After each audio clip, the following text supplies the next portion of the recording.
Hello my dear students, this is Abhishek Mishra, Faculty of Social Studies at Mount Literacy School, Jhansi. In this video, I am going to teach you class 10th Economics chapter number 2, Sectors of the Indian Economy. In my last video, as I had told you that the population in our country is growing very rapidly, but the share of the primary sector is not increasing in our GDP, and the employed person are also not increasing as well. So here in this video I am going to tell you how to overcome the problem of underemployment, or you may say unemployment. So directly let's start the topic right now. From the above discussion we can see that there continues to be considerable underemployment in agriculture. There are also people who are not employed at all. In what ways one can increase employment for people? Let us look at some of them. So here we are discussing about the opportunities that can produce more employment, especially for the people, those who are living in rural area. Take the case of Lakshmi with her 2-hectare plot of unirrigated land. The government can spend some money, or banks can provide a loan to construct a well for her family to irrigate the land. Lakshmi will then be able to irrigate her land and take a second crop, wheat, during the Rabi season. Let us suppose that 1 hectare of wheat can provide employment to 2 people for 50 days, including sowing, watering, fertilizer, application and harvesting. So 2 or more members of the family can be employed in her own field.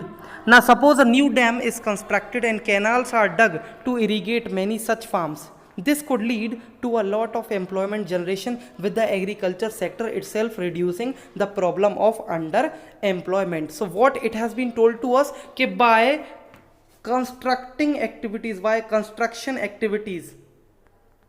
farmers or the rural landless laborer can be employed for the rest of the year. If you are going to make hospital, bridges, schools in a rural area, so there may be employment opportunities for the people, those who are underemployed or those who are seasonally unemployed.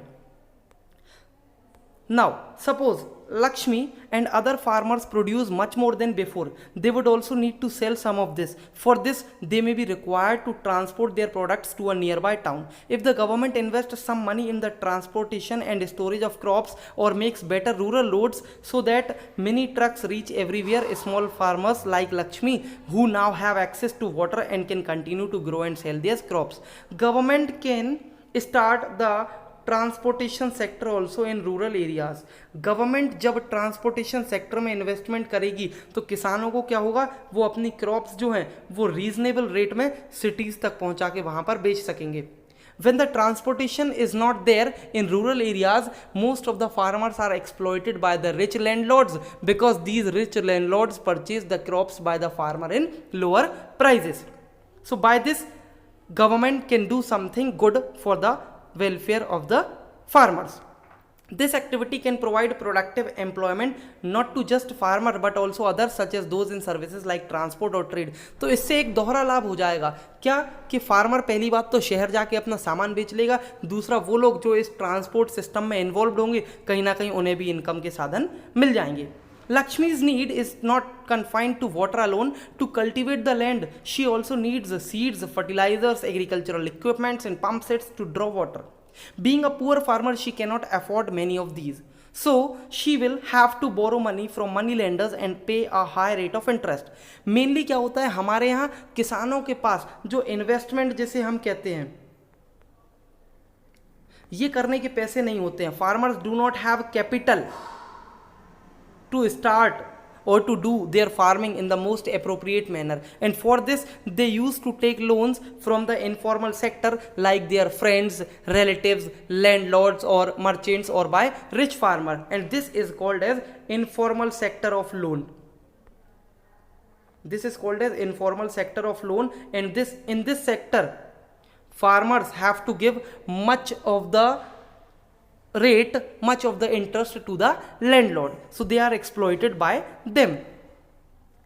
If the local banks give her credit at a reasonable rate of interest, she will be able to buy all these in time and cultivate her land. This means that along with water we also need to provide cheap agricultural credit to the farmers for farming to improve. We will look some of these needs in chapter number 3rd, money and credit. There we will distinguish between formal sector of credit and informal sector of credit. तो यहाँ हम क्या देख सकते हैं कि farmer अगर cheap loan की सुविधा प्रोवाइड करा देगी किसानों को सस्ता लोन मिलने लगेगा तो कहीं ना कहीं उनका एग्रीकल्चरल इनपुट जो है वो काफ़ी ज़्यादा अच्छा हो जाएगा. They will make more profit from their business and can repay the loan as well. But when the loan is taken from the informal sector, the rate of interest is so high that the farmers are not able to pay the principal amount as well as the interest, and after some time their lands are confiscated by the rich landlords. Here I am ending this video right now. Till then, thank you. God bless all of you.